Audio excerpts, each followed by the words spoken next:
Quoi savoir, quoi surveiller en cette période d'avant-marché boursier du vendredi 20 décembre 2024? Ben là, ça brasse pas à peu près aux États-Unis, notamment.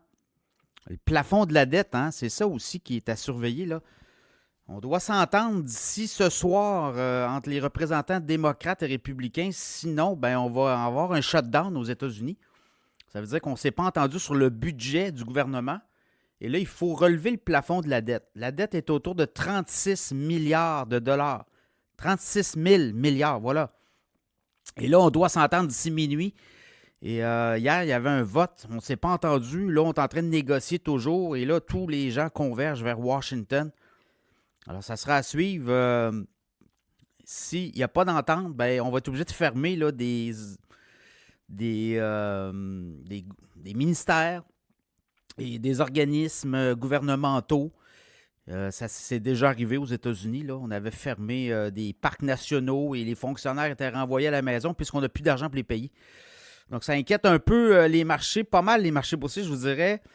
Donc, le Dow, actuellement, en avant-marché, le Dow est en baisse de 219 points, le S&P 500, 50 points, le Nasdaq, 280 points de baisse, le pétrole baisse de 25 cents à 69,13 US. Référence WTI. Et on a eu les données sur l'inflation aussi. On attendait ça ce matin. Ça vient juste de tomber, là, 2,4 l'inflation aux États-Unis. C'est une des données là, que la Fed regarde et c'est plus bas qu'on pensait. Donc, ça pourrait peut-être adoucir l'humeur des investisseurs parce que là, on est dans un mouvement sell-off, comme on dit. On a vendu hier massivement. Quoi qu'hier, on était à l'équilibre, là, mais mercredi, ça a brassé beaucoup. Là, je regarde au Japon, le Nikkei baisse de 111 points. Du côté de l'Europe, on est en baisse aussi de 9 points. Quand même une bonne baisse. Ça a l'air de rien, mais habituellement, on est une baisse de 1 ou 2 points du côté de l'Europe. Donc, il y a de l'inquiétude là aussi. Tesla, qui était le champion, baisse de 14 en avant-marché.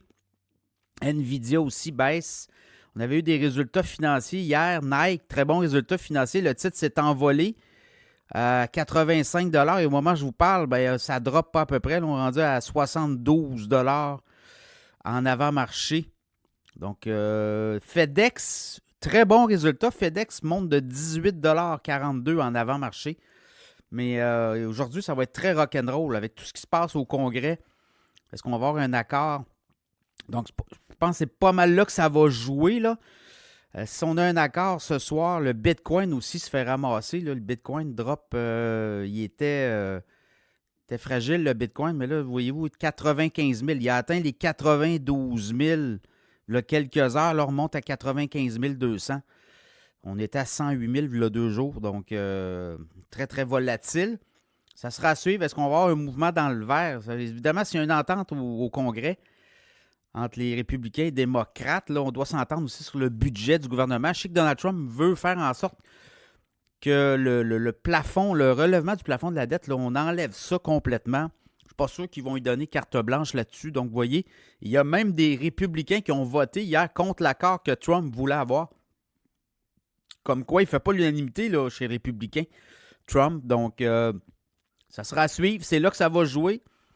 La plus grande économie au monde dont le gouvernement pourrait être fermé temporairement parce qu'on ne s'est pas entendu sur un budget. Tout est possible. Là.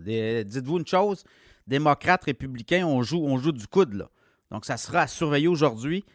Également, l'inflation qui est moins importante que prévu, mais je pense que c'est ça qui va jouer dans l'équation cette dernière journée de la semaine, 20 décembre 2024.